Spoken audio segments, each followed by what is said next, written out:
네, 기초 수학물리학 두 번째 시간이고요. 지난 시간에 예제 한번 간단하게 살펴보고 넘어가겠습니다. 자, 예제 1번과 2번 둘 다 다음 각수를 가능한 간단히 나타내어라 이렇게 돼 있고요. 첫 번째부터 바로 보면은 2의 3승 이렇게 되는데 이거는 2를 3번 곱했다는 표시가 되겠죠. 2죠. 그래서 얘는 계산하면 8이 되고요. 8이 정답입니다. 두 번째는 1억이 나와 있는데 얘는 10을 몇 번 곱했을까요? 뒤에서부터 세보면은 총 9개가 있죠. 9번 곱했으니까 얘는 10의 9승 요렇게 간단히 나타낼 수가 있겠다. 그 다음에 얘는 보면은 로그 3의 27 이렇게 나와 있는데 3을 몇 번 곱해야 3의 몇 승을 해야 27이 나올까 그 문제죠. 로그는. 그럼 뭐예요? 27은 3을 3번 곱한 거니까 얘는 3이 되겠습니다. 이렇게 볼 수 있고요. 예제 2번은 이제 A의 10 곱하기 A의 20승 이렇게 나와 있는데 우리가 지수 법칙에 의해서 얘는 A의 10 더하기 20승으로 나타낼 수 있고 그래서 정답은 A의 30승 이렇게 되겠고요. 두 번째는 로그 2에다가 로그 5를 더하라고 되어 있네요. 저희가 이제 그냥 로그라고 표시하면은 밑이 10인 상용 로그를 가정한다고 했었죠. 그래서 얘를 로그 법칙에 의해서 로그의 2 곱하기 5가 되겠죠. 그럼 얘는 10이니까 그냥 1이 나오겠네요. 그래서 1이 정답이고요. 마지막은 이제 ln(a) 오버 ln(b) 이렇게 되어 있는데 우리가 얘도 로그 법칙에 의해서 그냥 로그 b의 a로 나타낼 수가 있겠다. 이렇게 간단하게 나타낼 수가 있겠습니다.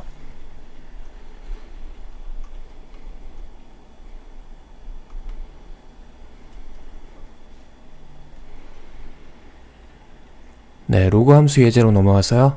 자, 다음 세 수를 크기가 작은 것부터 순서대로 나열하여라 이렇게 돼 있는데 지금 보면은 진수는 전부 다 같고 로그의 밑이 각각 서로 다른 상황이 되겠습니다.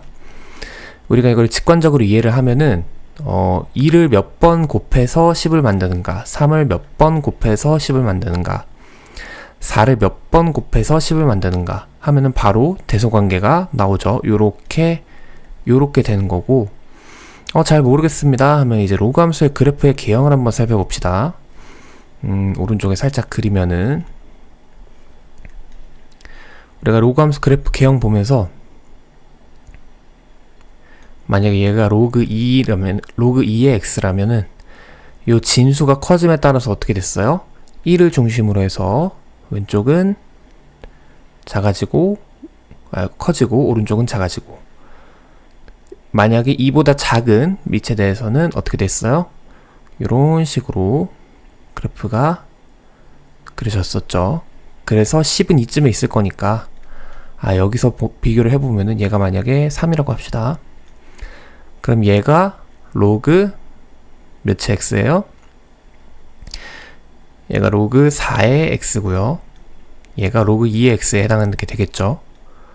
그래서 로그 2가 제일 크고 로그 3의 10이 그 다음 로그 4의 10이 그 다음 요렇게 되겠구나.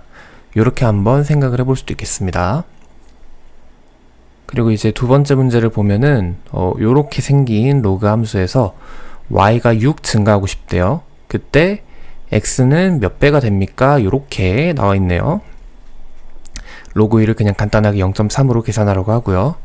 그래서 얘를 잠깐 이제 먼저 말씀을 드리면은 이게 데시벨을 계산하는 공식입니다. 그래서 좀 자주 보게 될 그런 형태예요. 그래서 이제 문제를 보면은 자, y가 6 증가한대요. 그러면은 y는 0에서 6으로 증가한다고 칩시다. 그랬을 때 x가 뭐 x1으로 하면 어려우니까 그냥 a에서 b로 증가를 한다고 했을 때 b는 a의 몇 배인가 그거를 보면 되겠죠. 그러면은 한번 봅시다. y가 0일 때 0 이꼴 20 로그 20분의 a가 되겠고요. 이제 6 증가했을 때 y가 6일 때는 20 로그 20분의 b 이렇게 되겠네요.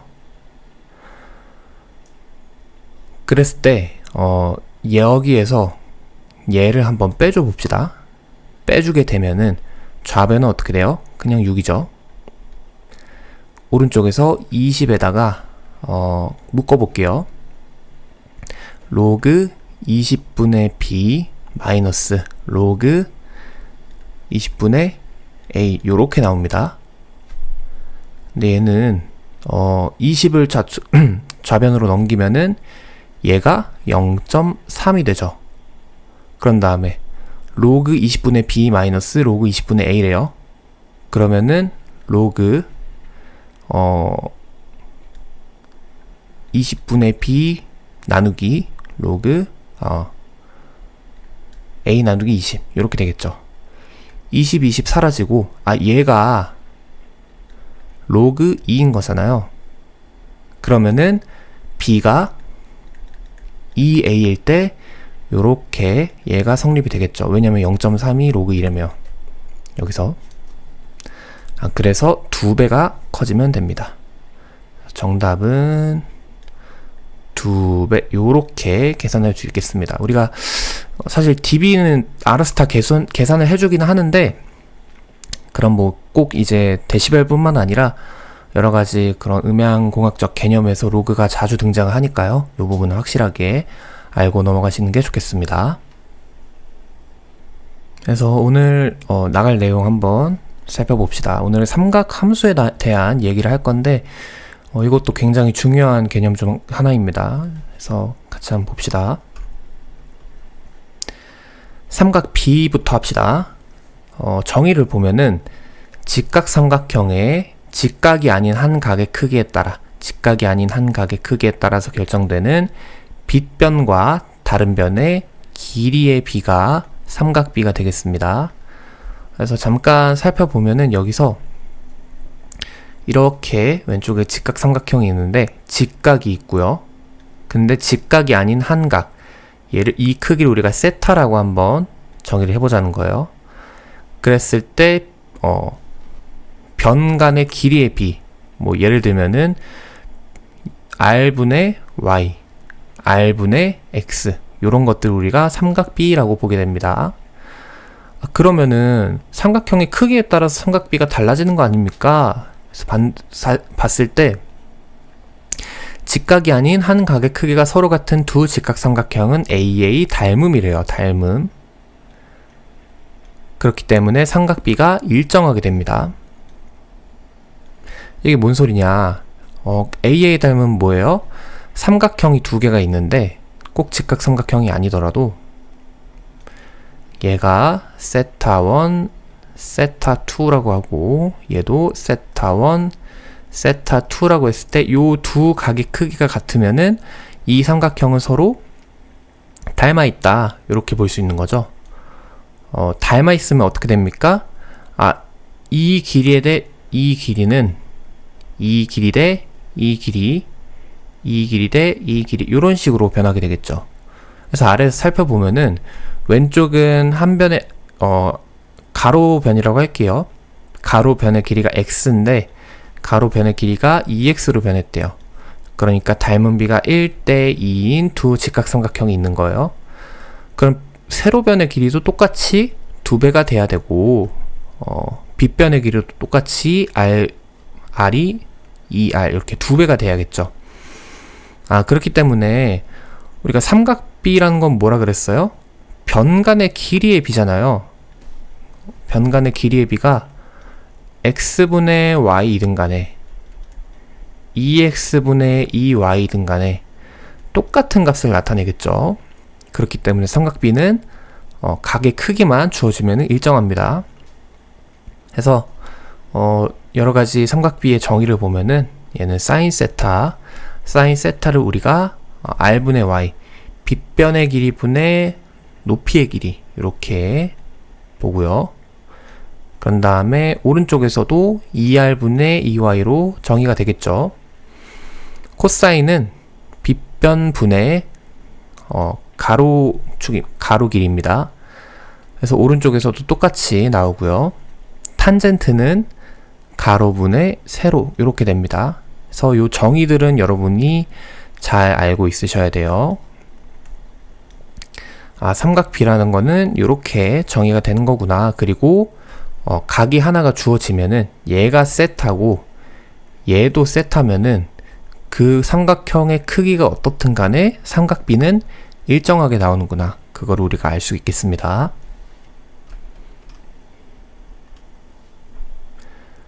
다음은 이제 호도법입니다. 우리가 각도를 보면은 뭐 60도, 뭐 90도 요렇게 표현을 했잖아요. 근데 이게 도라는 단위가 사실 참 애매한 단위예요. 그 원을 360개로 나눈 그 중에 하나라는 그렇게 정의가 되는데, 우리가 이제 수학에서는 그렇게 도 단위를 쓰는 경우는 잘 없고요. 이제 각도를 갖고 우리가 수로 표현합니다. 그래서 라디안으로 표현을 한다 이렇게 나와 있어요. 그러면 라디안의 정의가 뭡니까? 해서 보면은 1라디안은 반지름이 1이고 호의 길이가 1인 부채꼴의 중심각으로 정의가 된다. 오른쪽 아래에 보면은 반지름의 길이가 1이고 그 다음에 호의 길이는 뭐예요? 여기서부터 요렇게 꺾어지는 요 도형이 호죠. 요 길이가, 그림을 잘 못 그렸네요. 요 길이가 1일 때 우리가 그 부채꼴의 중심각을 갖다가 1라디안으로 정의한다. 이게 뭐 굳이 1이 아니어도 돼요.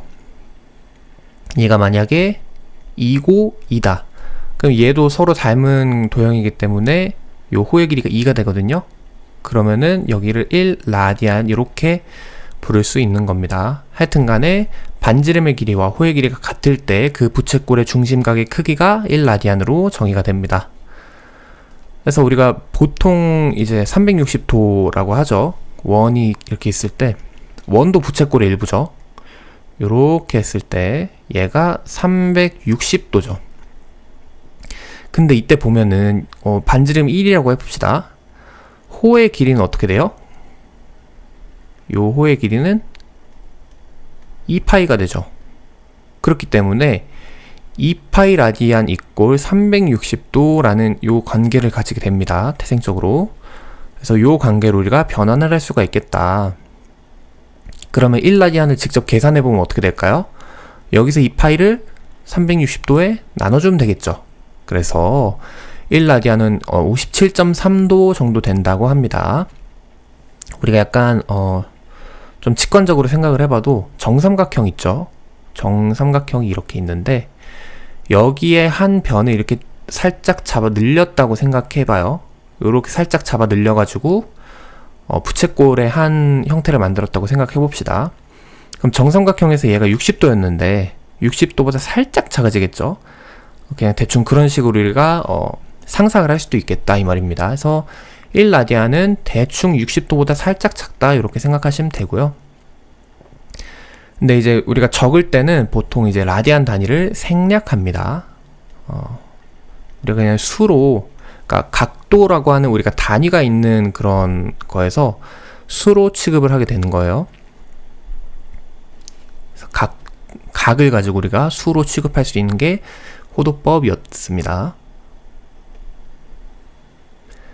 네, 예제 한번 풀어보시면 좋겠고요. 이제 본격적으로 삼각함수를 한번 나가봅시다. 우리가 삼각함수 본격적으로 하기 전에 단위원이라는 개념을 도입할 거예요. 영어로는 유닛 서클이 되겠죠. 얘는 어떻게 정의가 되냐? 중심이 원점이고 반지름이 1인 원이 되겠습니다. 우리가 원의 방정식에 의해서 요 단위원을 우리가 C라고 했을 때 C는 X제곱 더하기 Y제곱 이꼴 1 1제곱인데 1제곱은 어차피 1이니까 이렇게 나타낼 수 있는 거겠죠. 그랬을 때 각 세타를 나타내는 동경은 뭡니까? 요렇게 각 세타를 나타내는 동경이라고 하면은 원점에서 X축 양의 방향, 그러니까 플러스 X하고 이루는 각의 크기가 주어진 반직선, 우리가 이렇게 이거를 동경이라고 부릅니다. 그래서 이 동경이 단위원과 만나는 점의 좌표, 요 점의 좌표가 되겠죠. 얘를 우리가 a, b라고 했을 때 삼각함수는 다음과 같이 정의되는데요. 사인 세타는 b, 코사인 세타는 a, 탄젠트 세타는 b분의 a 이렇게 정의가 된대요. 왜 그런가 한번 살펴보면은 여기가 a, b잖아요.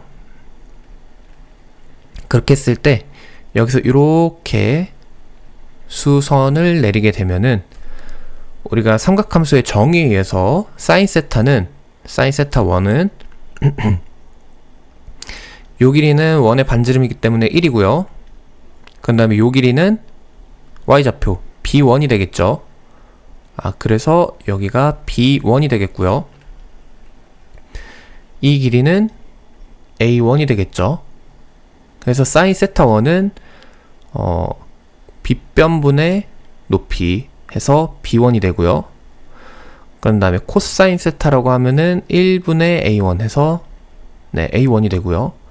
탄젠트 세타 하면은 요렇게 a1분의 b1이 되겠죠. 그래서 a1하고 코사인 세타 1은 같은 거고요. b1하고 사인 세타 1은 같은 겁니다. 요렇게 정의가 되는 거겠죠. 우리가 예각에 대해서 저렇게 한번 같이 정의를 확장해 볼 수 있었겠고요. 그런 다음에 이게 사인 세타, 코사인 세타 이것들이 그냥 우리가 예각에 대해서만 정의할 수 있는 게 아니라 이런 둔각에 대해서도 정의를 확장할 수 있고요. 심지어는 평각을 넘어서는 큰 각에 대해서도 우리가 정의를 할 수 있고요. 어떻게 보면은 360도, 그러니까 2파이 이상의 각에서도 또는 음수 각에서도 우리가 정의를 할 수 있게 됩니다. 그래서 우리가 호도법을 배웠던 거고 이걸 통해서 우리가 삼각함수를 확장하게 되는 거예요. 그래서 단위원을 이용하면 삼각함수의 정의역을 각각 실수 전체 집합으로 확장할 수 있겠습니다. 탄젠트 세타는 약간 다르게 정의가 되고요. 왜냐면 우리가 그냥 각 세타가 주어졌을 때 단위원의 좌표를 가지고 우리가 삼각함수를 방금 정의를 했잖아요. 그러면 사실 세타 2에 대해서는 직각삼각형을 만들기가 애매하죠. 우리가 배운 거는 요렇게 돼 있을 때 이게 세타일 때 요 변의 길이를 가지고 삼각비를 정의를 했던 건데 이거는 요 직각삼각형을 써야 됩니까? 그건 아니잖아요.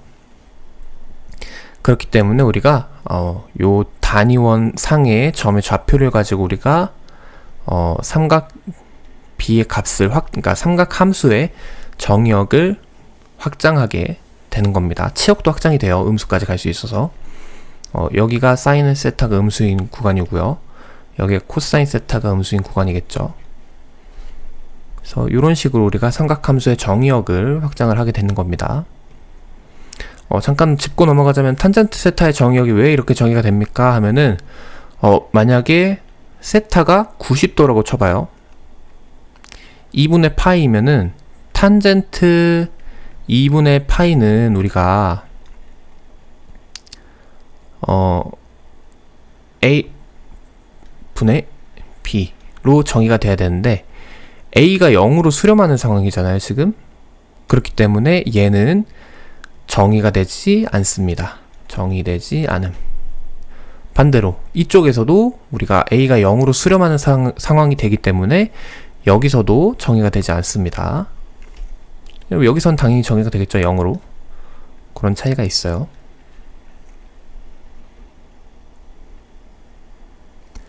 그래서 삼각함수의 그래프를 한번 살펴보면은 먼저 사인 함수부터 봅시다. 단위원을 생각을 하시고요.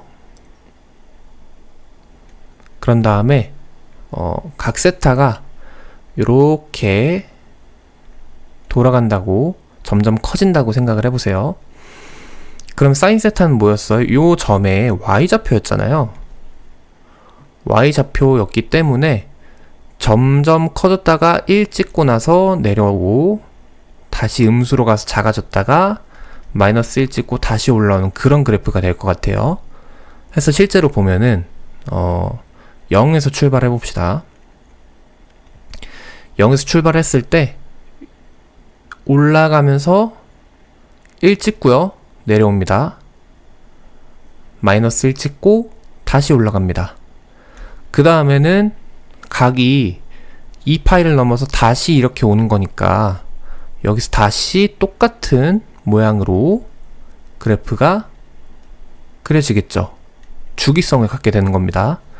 반대로 각이 음수로 간다고 한번 생각해 보세요.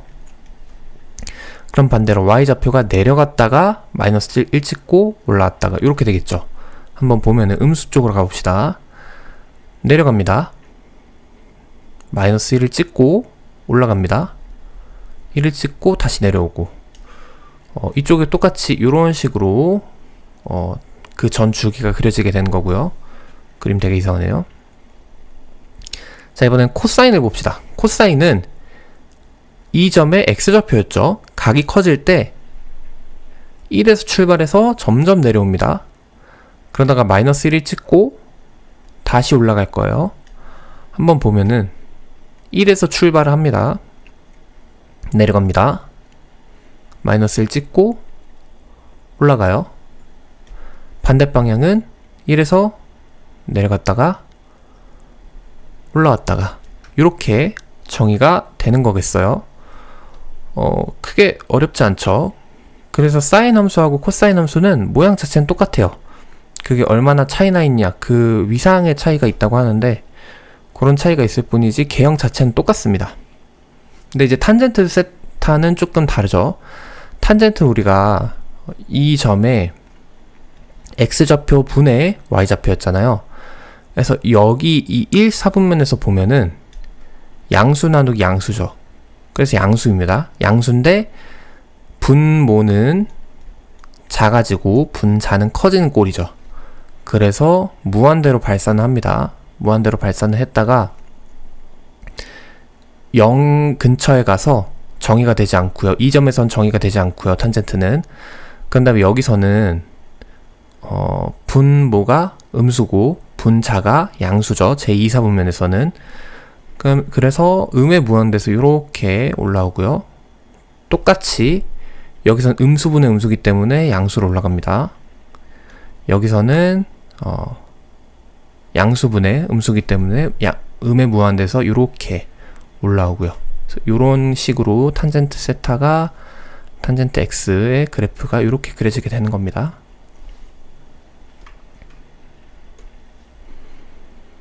그래서 삼각함수를 이렇게 한번 살펴봤는데, 우리가 삼각함수가 왜 중요하냐면 우리가 진동을 기술하는 기초 단위가 된다고 보시면 됩니다. 그래서 진동의 어떤 그런 모드라고 할까요? 진동의 구성 요소를 보면은 첫 번째로는 이거 영어로 적으실 필요는 없고요. 얘는 진폭입니다.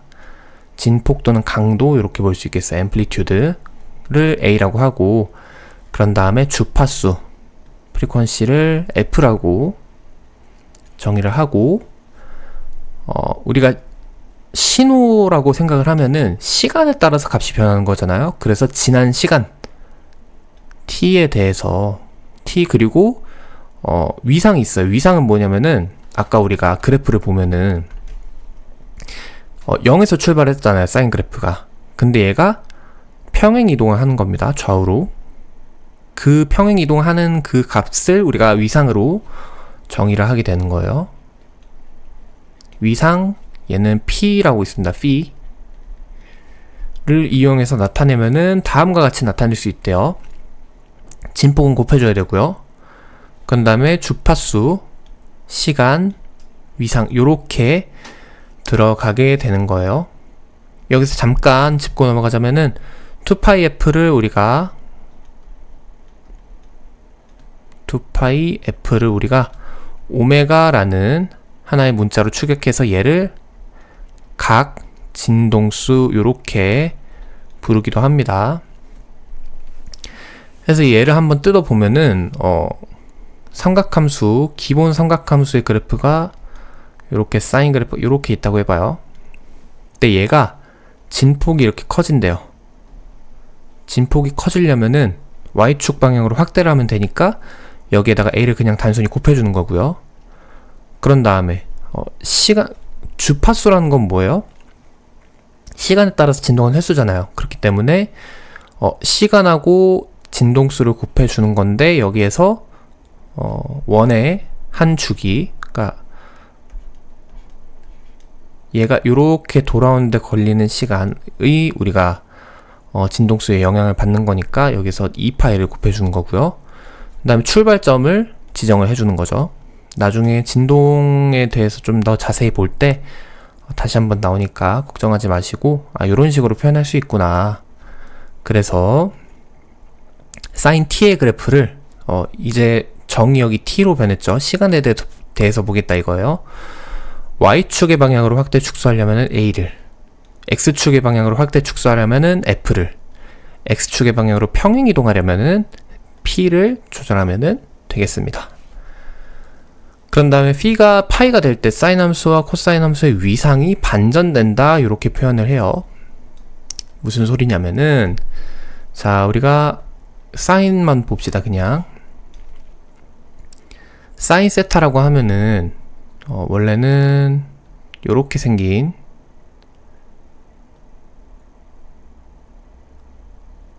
얘가 사인 t였죠. 근데 여기서